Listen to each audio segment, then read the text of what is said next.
Bom dia, discentes. Gostaria de parabenizá-los pelo ingresso no curso profissionário do Instituto Federal do Maranhão, IFMA, no Sistema de Educação Profissional Modalidade à Distância, Rede ETEC Brasil. Sabemos que essa rede tem por objetivo promover a qualificação em cursos técnicos na modalidade à distância. Portanto, aproveite essa oportunidade. Sou a professora Alcione Costa. Estarei com vocês ministrando a disciplina Homem, Pensamento e Cultura, abordagem filosófica e antropológica. Fiz minha graduação em Ciências Sociais, licenciatura plena em Sociologia e sou mestre em Antropologia Social pela Universidade Federal do Pará. E sou doutoranda em Sociologia pela Universidade Federal do Paraná. Trabalho com linha de pesquisa em Antropologia e Sociologia da Saúde e da Doença, Antropologia Urbana, Gênero e Sexualidade e Sociologia das Emoções. Essa disciplina tem uma carga horária de 60 horas e caso vocês tenham alguma dúvida que não possa ser retirada pelo fórum, vocês podem me mandar um e-mail para alcione_costa@yahoo.com.br. Antes de iniciar nossa disciplina, gostaria de lhes propor uma pequena reflexão a partir da leitura de um texto chamado O Milho Bom. Um fazendeiro ganhava todos os prêmios dos concursos de milhos. Joaquim, jornalista, entrevistou-o e descobriu que ele compartilhava as suas sementes de milho com os vizinhos. Curioso, perguntou: como compartilha as suas melhores sementes de milho com seus vizinhos? Por que não sabes? Respondeu o agricultor. O vento apanha pólen de milho maduro e o leva através do vento de campo para campo. Se meus vizinhos cultivam milho inferior, a polinização degradará continuamente a qualidade do meu milho. Para continuar a cultivar milho bom, tenho que ajudar meus vizinhos a cultivarem milho bom.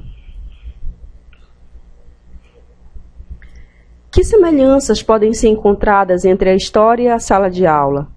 Qual o segredo para a criação de um bom milho, além do cuidado com a polinização?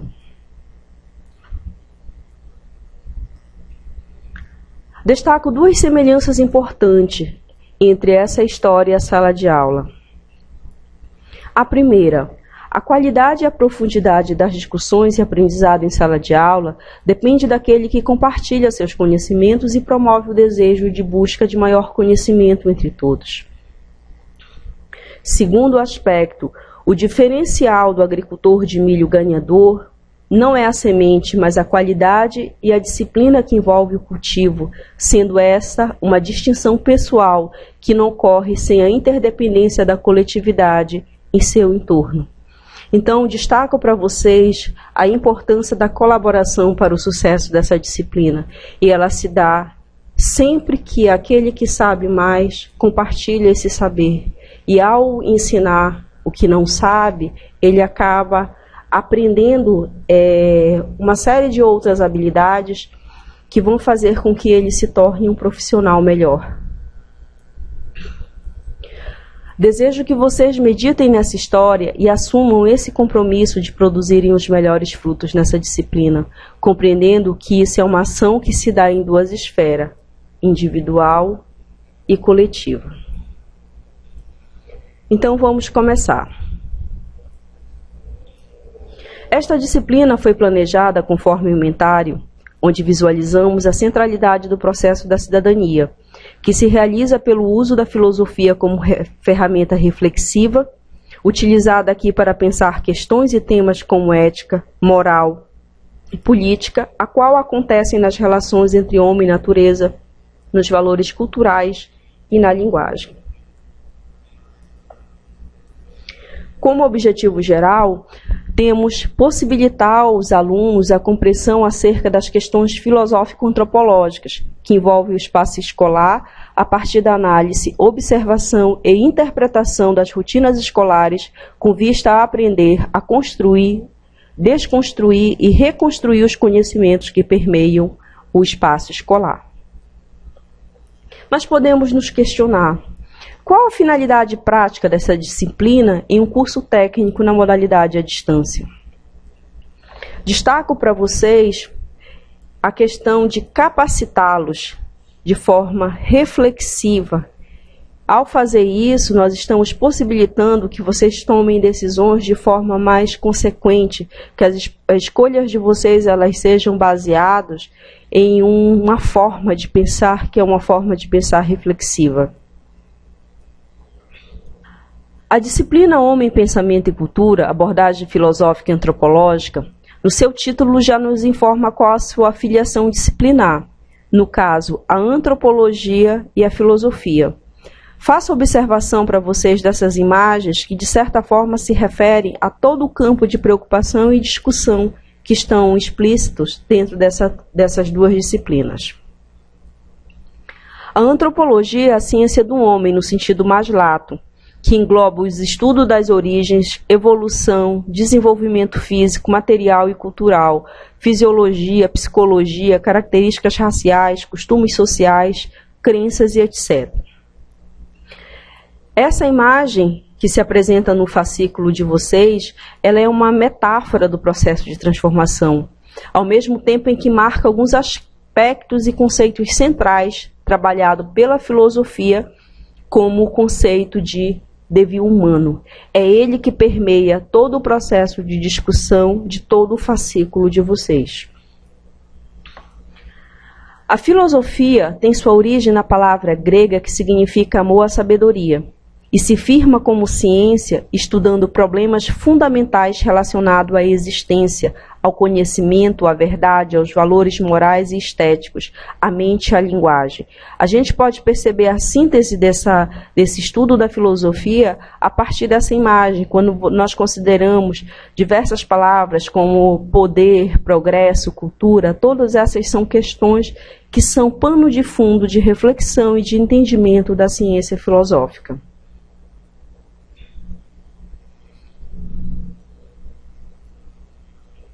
Em função da combinação entre as duas ciências, filosofia e antropologia, temos o seguinte roteiro de estudo. Na primeira unidade, estudo do devir humano. Segunda unidade, devir humano, linguagem e educação. Terceira unidade, devir humano, trabalho e educação. Quarta unidade, devir humano, valores e educação. E a última unidade, devir humano, escola e educação. O devir é uma palavra grega que significa fluxo permanente, movimento ininterrupto atuante com uma lei geral do universo que dissolve, cria e transforma todas as realidades existentes. Devenir via ser. Heráclito de Efésio, nascido por volta de 540 a.C., foi o primeiro filósofo a tratar sobre o devir. Para ele, o mundo era fluxo permanente, em que nada permanece idêntico a si mesmo. Essa perspectiva foi tomada para pensar o processo de humanização.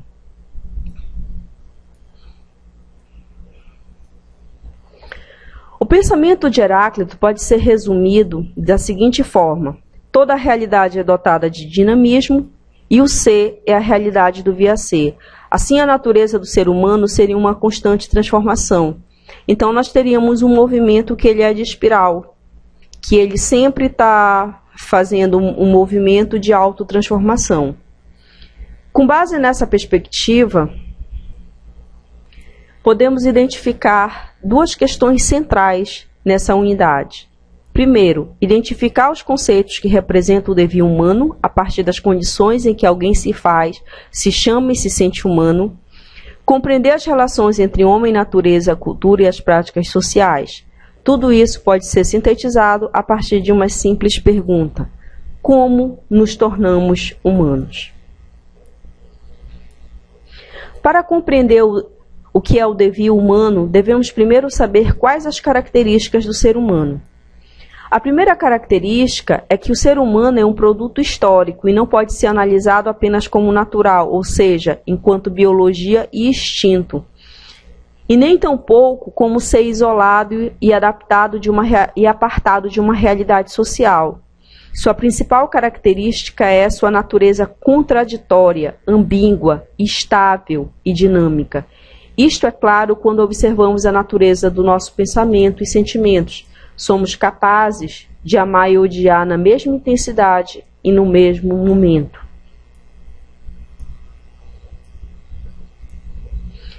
Outro aspecto importante é que o homem é um produto da natureza e da cultura, ao mesmo tempo um transformador da natureza e da cultura. Isto é perceptível quando consideramos como, por exemplo, uma oscilação hormonal, em que essa oscilação provoca uma mudança no temperamento. E ao mudar o temperamento, também, no caso de uma situação de estresse, o próprio corpo ele passa a ser afetado. Então nós temos uma relação de imbricação, em que o biológico ele afeta a parte comportamental, mas também a parte comportamental afeta o biológico. A forma como o aspecto emocional e comportamental afeta o biológico pode ser sintetizados a partir da ideia de gravidez psicológica, doenças psicossomáticas, aquela coisa, por exemplo, aquela dor de barriga quando você vai fazer uma apresentação porque você está nervoso. Então, a gente precisa pensar o organismo humano e o processo comportamental e cultural como sendo parte de um mesmo processo. Dessa forma, nós podemos também afirmar que o homem é criador e criatura do mundo que vive, capaz de criar coisas incríveis, mas também de destruir de modo devastador.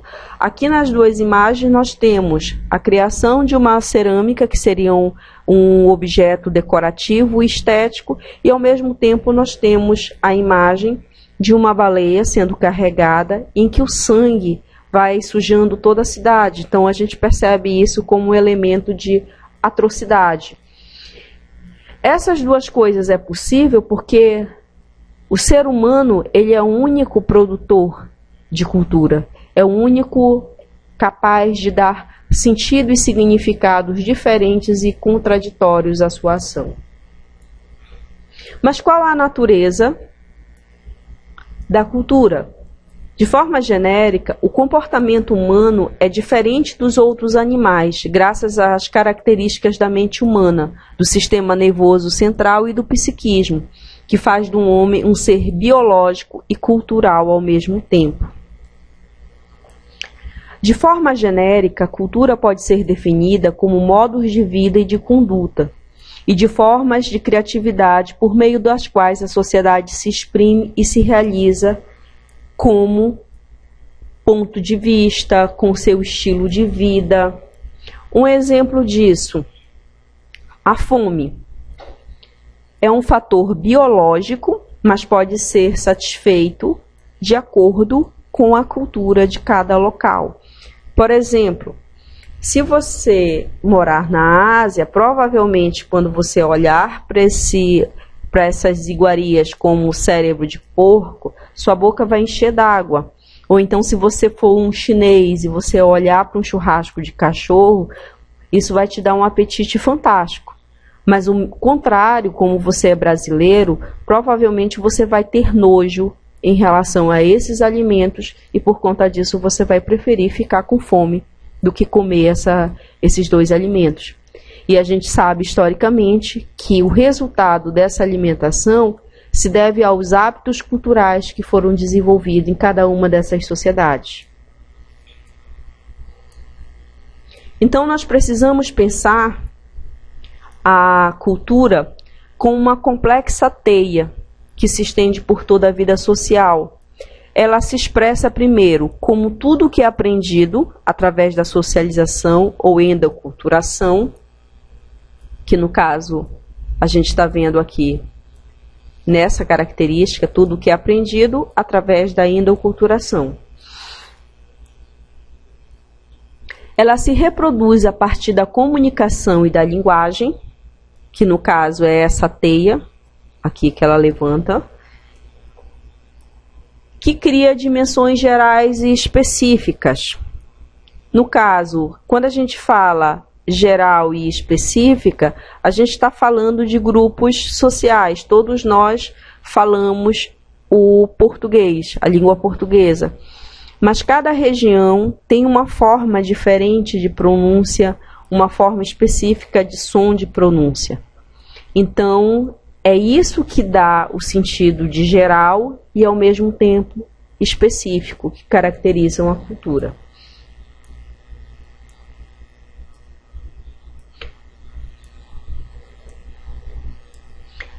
A produção da cultura se dá quando o homem, diferente dos animais, produzem respostas adaptativas ao meio ambiente.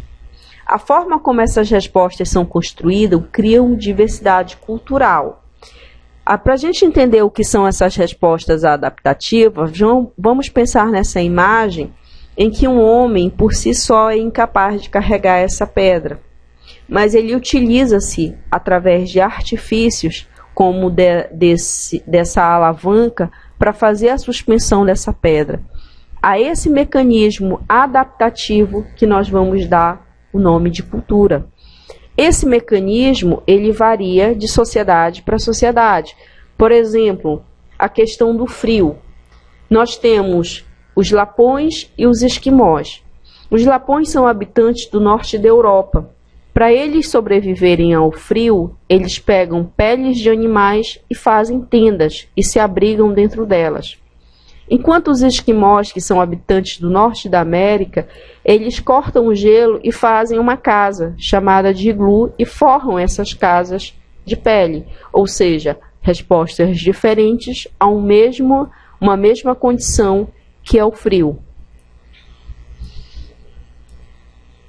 Essas respostas adaptativas, elas são cumulativas, porque diferente de outros animais, o homem desenvolveu a linguagem. E é através da linguagem que esses conhecimentos eles são repassados. Então, para entendermos essa dinâmica da passagem desse conhecimento, é que nós precisamos vir para a segunda unidade, onde nós vamos entender a questão da linguagem e da educação.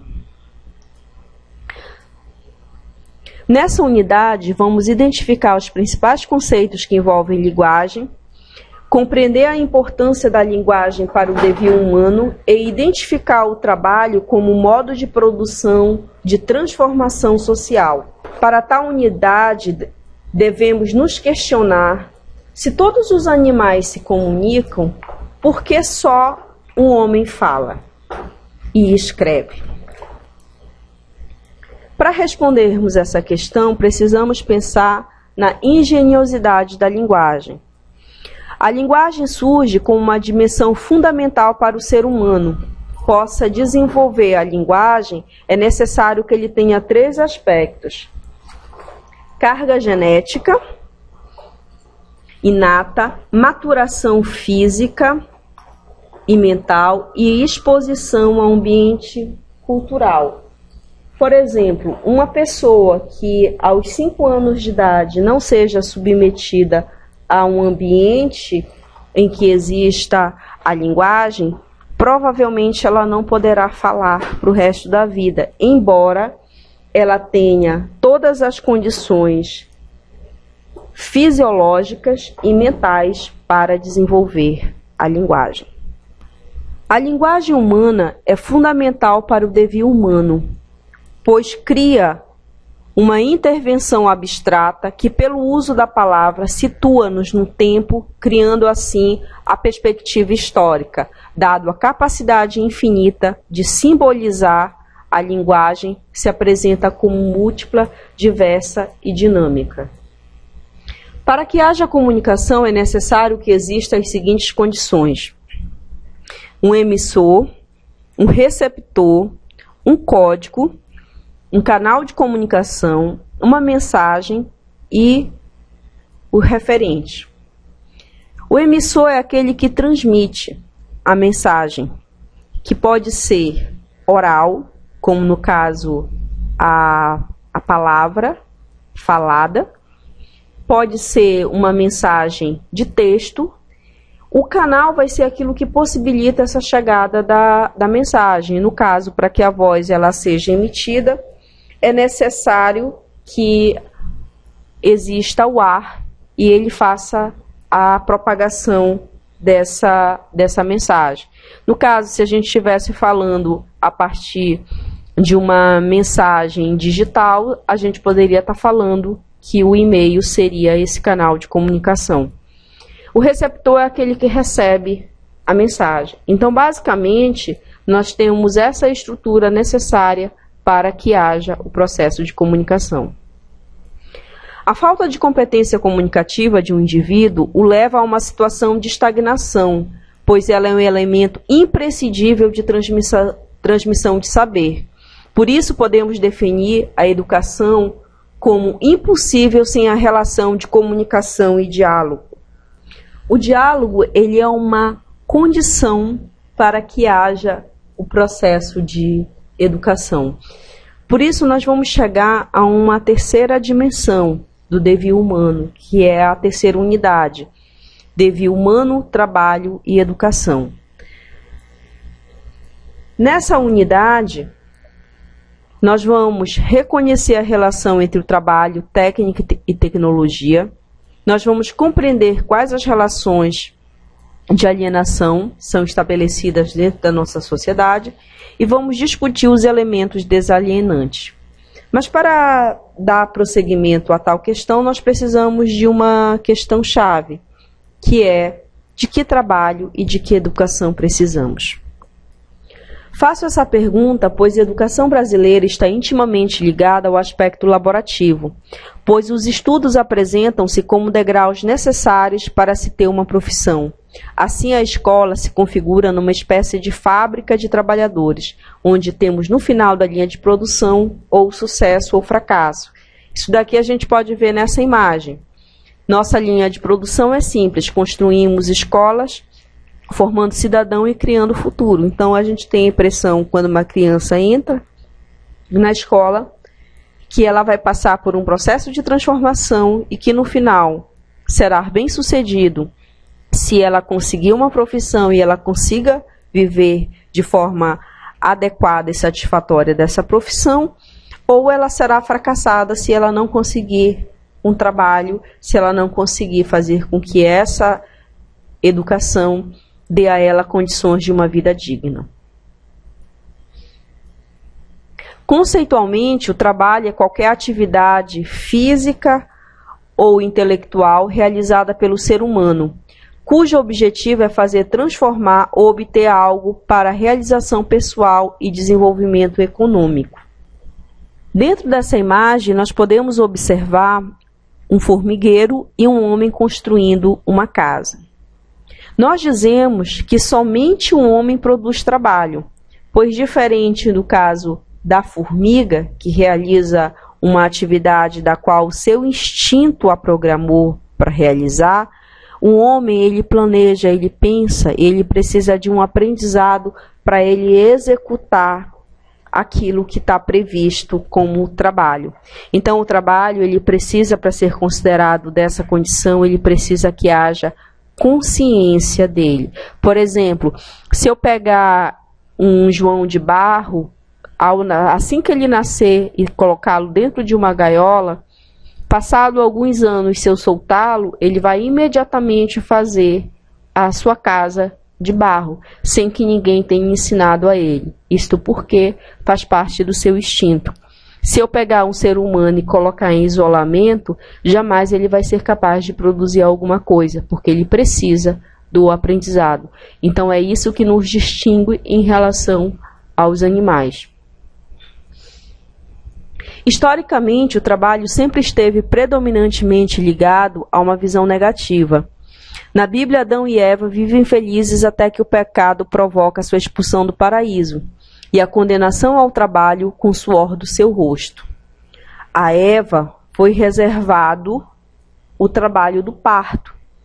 Então, a origem da palavra trabalho, que vem do latim tripalium, termo formado pela junção dos elementos tri, que significa três, e palio, que quer dizer madeira, estava ligado e associado a um instrumento de tortura, de 3 estacas de madeira bastante afiada e que era comum em tempos remotos na região europeia. Desse modo, originalmente, trabalhar significava ser torturado. No sentido original, os escravos e os pobres que podiam pagar os impostos eram os que sofriam a tortura do tripalho.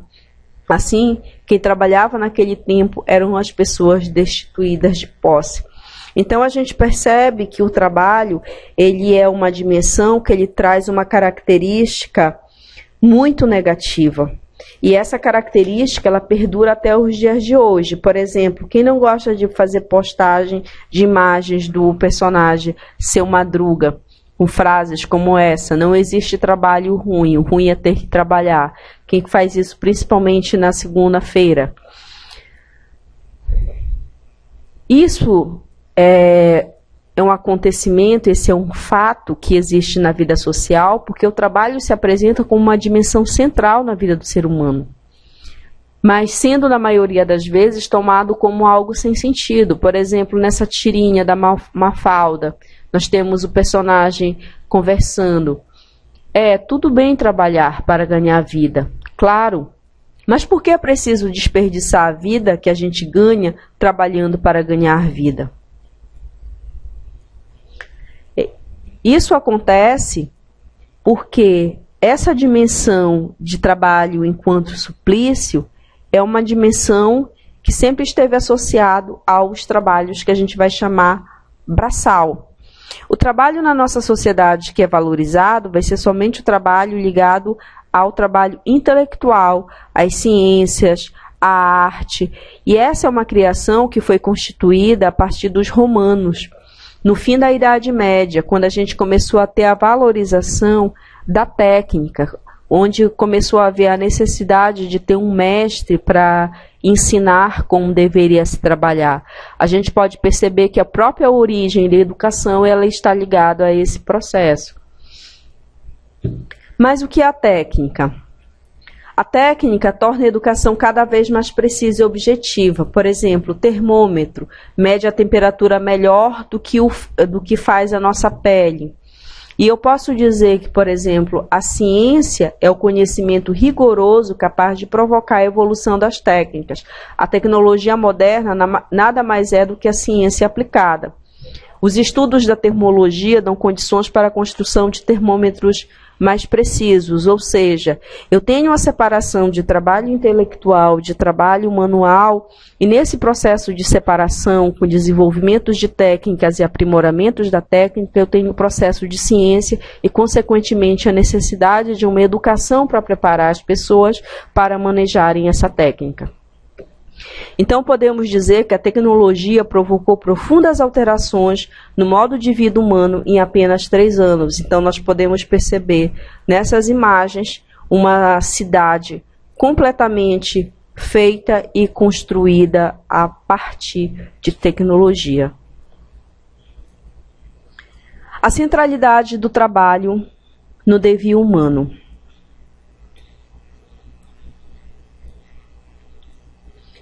A gente vai dizer que o trabalho, a partir do desenvolvimento da técnica, ele vai assumir uma centralidade nos processos de transformação humana, pois ele passa a ser uma referência pessoal, ele passa a ter uma importância social. Trabalhar vai identificar o cidadão integrado a um sujeito, a um grupo social. Ele surge uma outra visão de mundo. O trabalho passa a gerir as relações sociais, a identidade de grupos. O trabalho confundiu-se com a vida do sujeito ou a vida tornou-se um trabalho. A prova disso é que uma pessoa desempregada, ela é uma pessoa praticamente sem referência. É uma pessoa que se sente apartada da sociedade porque é o trabalho que dá a dignidade às pessoas, que possibilita ela realizar os seus desejos e a ter uma vida digna. Então, por isso que nós vamos dar essa centralidade para o trabalho.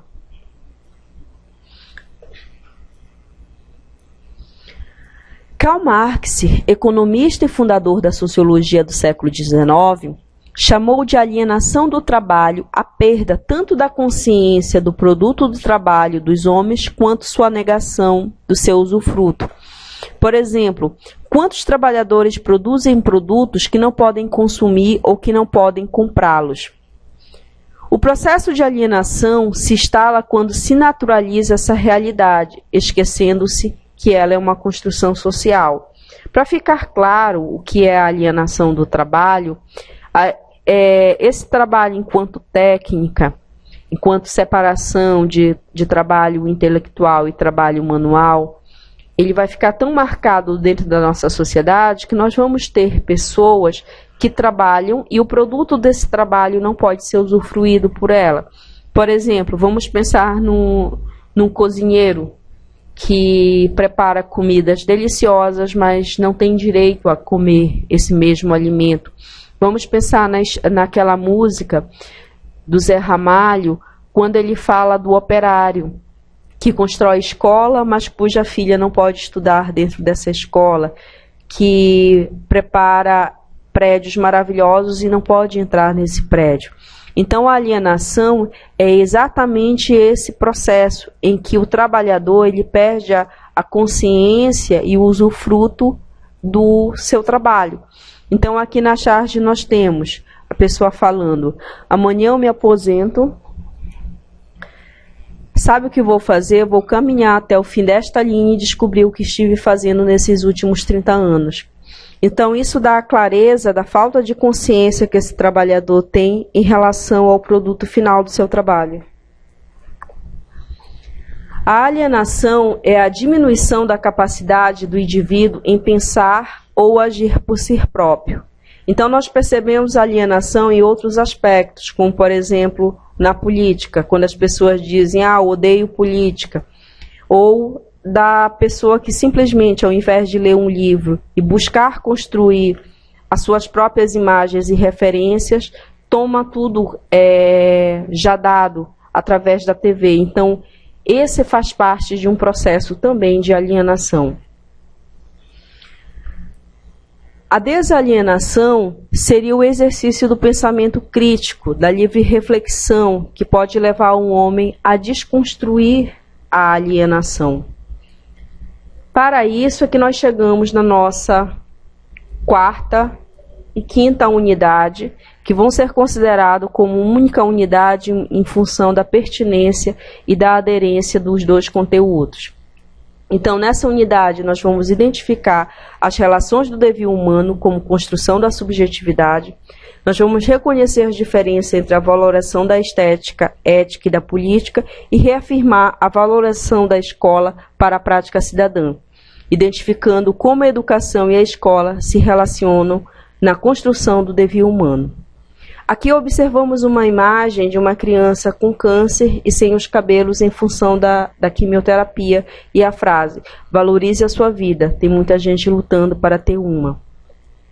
Essa frase, ela esboça e reflete valores. Mas o que são os valores? Os valores surgem quando decidimos fazer ou realizar algo, quando fazemos uma escolha. Manifestamos certas preferências por umas coisas ao invés de outras. Evocamos, então, certos tipos para justificar as nossas decisões. Então, nós podemos definir os valores partindo das várias dimensões em que usamos. No caso, são critérios segundo os quais valorizamos ou desvalorizamos as coisas. São as razões que justificam ou motivam as nossas ações, tornando-as preferíveis às outras. E nós podemos compreender as pessoas a partir das suas escolhas valorativas. E nós temos vários tipos de valores. E essas tipologias, elas são criadas a fim de que nós possamos identificar e analisar melhor o comportamento humano. Então, nós temos os valores éticos, que são os que se referem às normas ou critérios de conduta que afetam todas as áreas da nossa atividade. No caso, solidariedade, honestidade, verdade, lealdade. Nós temos valores políticos, que se referem à justiça, igualdade, imparcialidade, cidadania, liberdade. Valores estéticos, que vêm da ideia de belo, feio, sublime, trágico. Temos valores religiosos, que se referem ao sagrado, à pureza, à santidade, perfeição. Quando nós falamos em hierarquia de valores, significa que nós não atribuímos a todos os nossos valores a mesma importância. Por exemplo, a minha valoração religiosa, ela pode estar acima da minha valoração política. Então, quando eu fizer uma escolha e eu precisar escolher entre essas duas coisas, provavelmente eu vou estabelecer a prioridade para aquilo que mais se refere à minha natureza enquanto pessoa. Dizemos que a hierarquia é a propriedade que tem os valores de se subordinarem uns aos outros, isto é, de serem uns mais valiosos que os outros. Sendo construídos socialmente, os valores não estão nas pessoas, nem nas coisas, nem nas ideias, nem nas atividades e nem nos acontecimentos, tampouco em quem os valora. Os valores resultam de juízos, aquilo que dizemos que as pessoas fazem conforme a relação que estabelece com outras pessoas, com as coisas, com os acontecimentos, etc. Aceitando-os ou rejeitando-os, dando mais ou menos importância, defendendo-os ou atacando, mas jamais ficando indiferentes. Nós vamos dizer que existem dois tipos de juízo. A gente vai falar um juízo de fato e um juízo de valor.